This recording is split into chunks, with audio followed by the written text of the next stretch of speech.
Aloha artists, Miss Maggie here. So excited to make art with you again. I bet many of you still have pumpkins on hand because these truly are the gourd of the season. And so that's what you're going to draw with me today. Okay, so these are the supplies that you're going to need. Of course, as I said, you'll want a pumpkin and you're going to want a piece of small watercolor paper today, a pencil, Sharpie, eraser, and oh, guess what? We're going to paint today. So your paintbrush, your watercolor paint, and your paper towel. And oh, of course, you're going to need some water too, of course, in a container that's not going to spill over. And see you back here and we'll make some art. Okay, before we get started, I have one thing I would like to say to all the families that are making art together. Okay, I love it when moms and dads and aunties and uncles and brothers and sisters make art together. However, only you draw on your artwork. They can draw on their own. If you want to see how to do something or you want to make something better, well, they can show you on their paper, but only you draw on your paper. Someone else wouldn't do your math work for you, right? So why would someone do your artwork for you? So you can do it. And if you do get frustrated about your artwork, stop. Take a deep breath. Look at it from a distance. Step back. And I bet you can find some part of it that you do like. Find the detail that works. Celebrate it.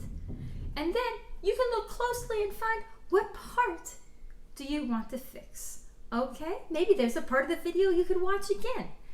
I know that you can do it because you're building those art muscles. Okay, let's get started for real now.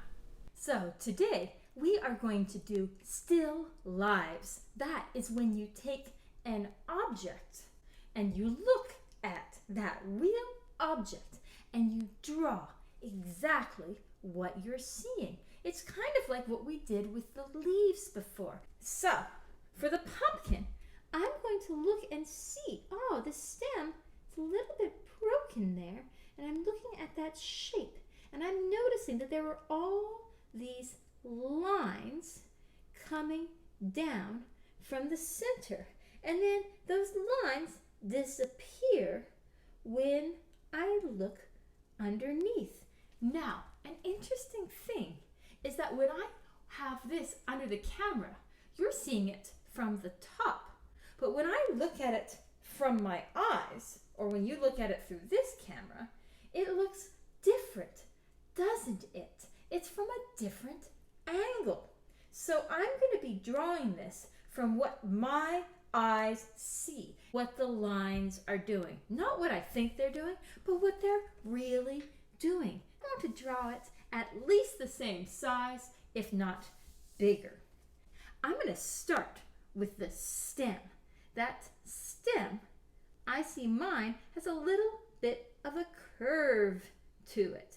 And then the part comes down, but it's not just flat. There's a bit over here too, and over here. That's what I can see from where my eyes are looking, my perspective. And I can see that there's a piece broken off that way, broken off that way. There, now I have my stem. Yours might just have a flat spot where the stem came off. Now, I'm going to show you a pumpkin trick. See these lines coming down everywhere. I'm going to show you a trick for finding those lines. There's one of these sections that's coming straight at me, and I'm going to draw that part first. I see that there's this line coming right down like that, and so I'm going to draw this curved line that comes down, and it curves, and I'm going to do, right from where it starts, there's another curved line that goes the other way, and it's going to connect. And it doesn't have to be perfect. It looks weird right now, but watch this. See how there's this line? This is going to go and curve and connect like that. Now, do you see this line here? Here. And, ooh, do you see this line over here? It's starting to go behind there. And then some are actually going to come like it's coming out of the stem, but it's really coming from behind. They're overlapping. I'm going to start going this way. Now, I'm going to do this one. Oh, fun. And then this one's a little bit smaller. And then this one. And let's finish off this last one. Look at that pumpkin. How much fun is that?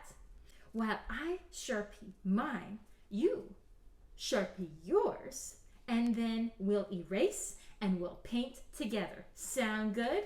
Okay.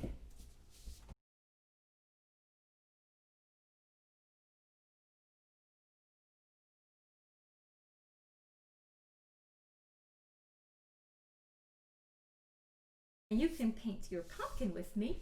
So I'm going to set up my supplies here.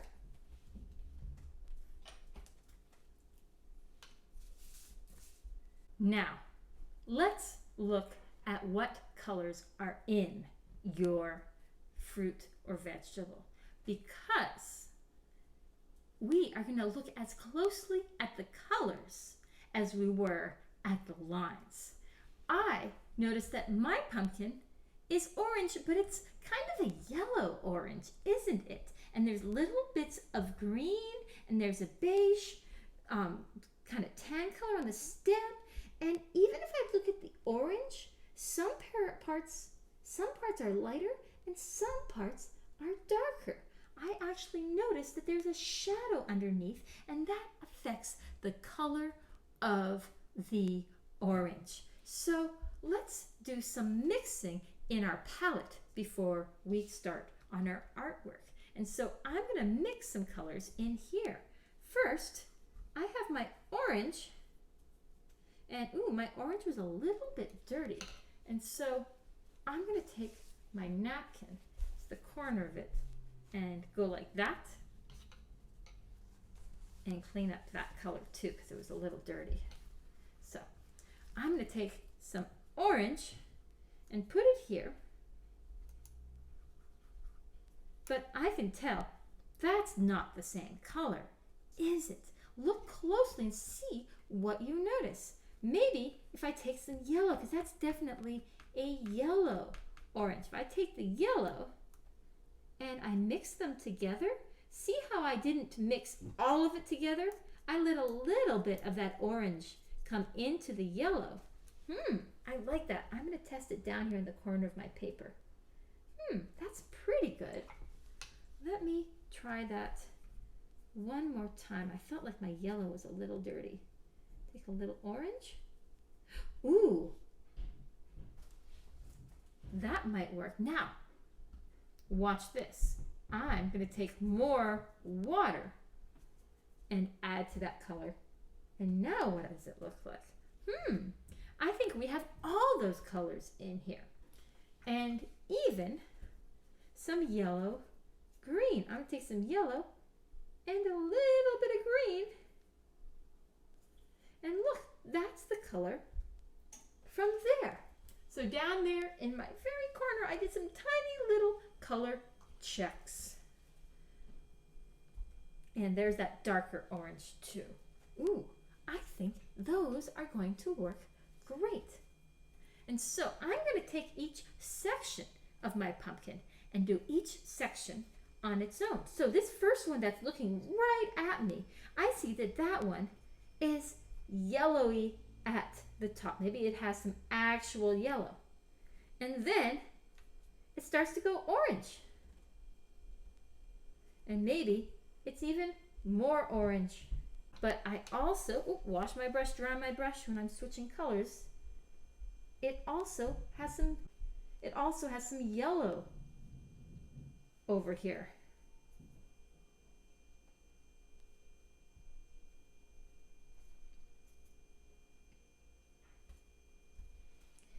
And then, because it's getting to be in the shadow, it has some darker colors there too. Huh, I didn't make anything darker. How should I make my orange darker? I could go for this color, but I don't think that's dark enough. It gets dark right underneath. I'm going to show you a trick. Here is a color wheel. This is our tool for knowing how to mix all the colors. Here are my primary colors, yellow, red, and blue. And over here, look, do you see the orange? If you want to make a darker brown color, you can always go straight across the color wheel.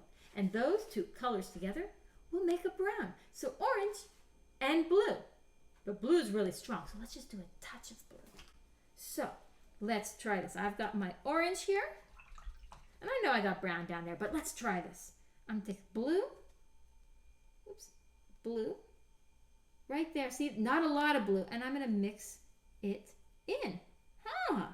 Look at that. Let's see what happens when I drop that in. Wow. That's pretty good. I feel like I need a little bit of my other colors, though. They kind of blended a bit much. There. And up there. And let's try this on another one. I'm going to do this one right here. Yellow at the top is what I see. Using my careful brush. Not too much water. And I'm bringing that yellow down where I see it. But I see that I need some orange and yellow mixed together here. It's orangey, but not super dark orangey. And then, wash my brush, dry my brush, I need some of that orange brown together. Ooh, yes! Look at that! So neat! I kind of like that shape that it made. I kind of see that in there. And if I want to move it around a little, I can.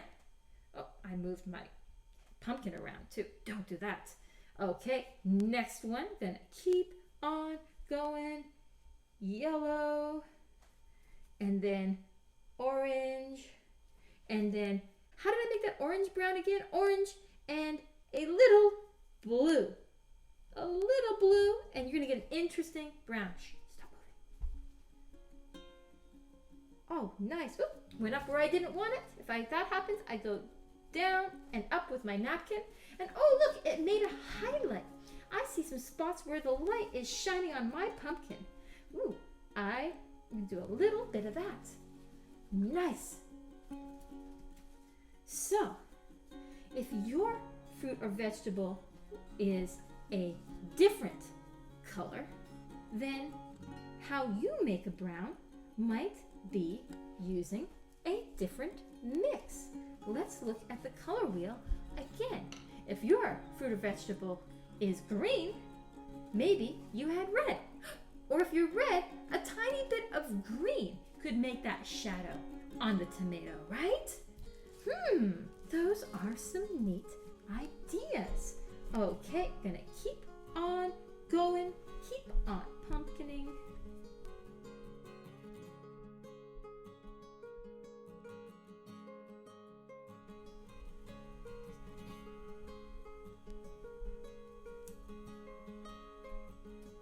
And do you notice over here there's some green spots? Ooh, that's exciting. I love when we have little bits of other colors. And they're very yellow-green.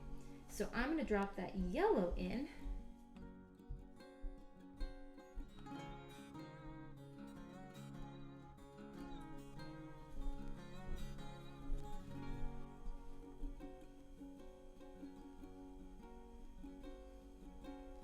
And I've got some of that orange in there. Little bit of orange brown at the bottom. That one's pretty bright colored. And take that yellow green that I made and drop, drop, drop, drop. I think I need a little bit more of that. A little more yellow, a little more green. I think it needed more paint. It was light enough. Yeah. And then need some of it over here. I'm going to try putting it in first to see how it sort of blended in. Yeah, I'm going to get that yellow down. And then I'll bring that yellow in around it. Neat, huh? You try that out, and you're gonna have so many amazing colors in your pumpkin. So, what did I do here? I looked at what colors do I really see, and then I tried mixing those different colors, and I tried to put them where I saw it. And sometimes the colors blend and bleed and you get surprises, but that's all right. It's a work of art. I notice it's a little bit darker up at the top, and I need a little bit of tan for up there. So I feel like if I add a little bit of yellow to that, and a little bit of blue, I've got another little test spot down there. Yeah, I think that will look good.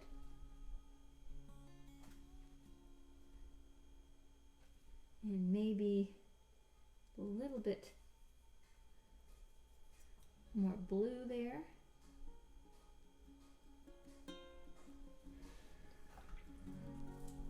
And I left a couple little white spots, very tiny little white spots, because they're little spots where the light is hitting. Now, last thing is the shadow. Do you see how there's a shadow under here? There's probably a different shadow underneath your pumpkin. I'm going to use that brown that we mixed to make the shadow. So, what was that again? It was orange plus a little bit of blue. You decide how much blue should be in there. Ooh, that's quite a gray there that I made. Kind of neat. I think that's way more interesting than just using the black. Maybe I want more orange in there. Ooh, both of those are interesting. Maybe I have the darker part right underneath, and then I use the lighter one. Isn't that a neat idea? Okay, the shadow starts right underneath, and then for me, it goes this way. And you know what? That does look more of a brown. I think it does need a little bit more of that blue in there, so it doesn't look just like the pumpkin. Yeah, ooh. And then how do I make it lighter? I can just add more water. Look at how that shadow gets lighter. So much fun. Beautiful work. Okay. I'm gonna do one bonus detail. I'm gonna draw so that we have a background like it's on the edge of a table. Okay, I'm going to make a line that starts over here, goes straight, straight, straight, straight, stops at the pumpkin, starts the same spot, straight, straight, straight, straight, stops at the pumpkin, and I'm gonna fill this area on the top side of the line with any color you want that you think would contrast the pumpkin. I'm gonna do blue. Okay, I'm gonna take some blue. Let me test that color. How dark do I want it? I think I want it kind of a light blue. And I'm gonna make it a little bit purpley, come to think of it. A little bit of purple in there. Purple, purple, purple. But some water. Just a tiny bit there. Yeah. And I'm gonna go across. Remember, stroke, stroke, stroke. Oh, I'm getting close to my pumpkin. I'm gonna go carefully around my pumpkin. Don't go into your pumpkin like I just did. Carefully around. Fill that in. Whew. See that spot there went into the pumpkin? Clean corner of my napkin. Down and up. Whew. All good. And then keep going around the pumpkin. And then I'm going to fill in on this side, right along that line. Okay, a little bit more. Oh, I ran out of color. I get to try to mix the same color again. I had a lot of water in there, purple, blue, and a lot of water. Okay, this time I'm going to go along the line and along there. That's going to keep me safer. So I did the tricky parts, and then I was able to fill in. That's smarter, isn't it? when I rush, I forget things too. But if we go like that, isn't that fantastic? There's the pumpkin. So here is our pumpkin, and here is our gourd. What beautiful work you all made today. I can't wait to see it. So, remember to share it online with your teacher and with me, and put it up somewhere where your family can enjoy it too. So, here is your reflection question. What is your favorite detail that you found in your pumpkin or other fruit or vegetable? And how did you express that detail in your artwork? What colors did you mix to show it off? I would love to know, especially about your color mixing. Okay, make sure that you share your artwork online with your teachers, with Miss Maggie. Put it up in your household so that your family can enjoy them. And remember to clean up your art supplies. Watercolor can be messy. And so, see all this in my palette? I'm going to take my napkin. Now that I've cleaned up everything else, washed my brush, dried my brush. Oops, see, there's still some color on there. Let me do that a little bit better. And then wipe like that. Okay. So I do that really well, and around here, and if you have any colors that have a little bit of dirt or other colors in them, clean that out, and that, my friends, will help you have a cleaner watercolor kit for next time. Okay? And next time, we'll make even more amazing art. I can't wait. Hui ho!